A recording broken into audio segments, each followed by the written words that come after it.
What's happening, Panda Nation? Peter Von Panda here. We're going to show you how to change the headlight switch on an Audi A4.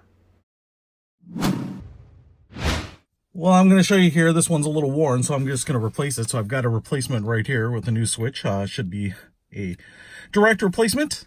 And on the A4, the B7 models, basically all you do is you push it in here and then turn it a little bit. That pulls in the little prongs, and then you can kind of pull it straight out. Just pull out this plug in the back. There's two tabs on either side that you need to press in order to get it out. Once you got the new switch with the plug in, you just push it back, just making sure that this is aligned up here, and then it should just push straight in. Just like that. And the lights come on. Lights go off. Works. That's it. Peter Von Panda out.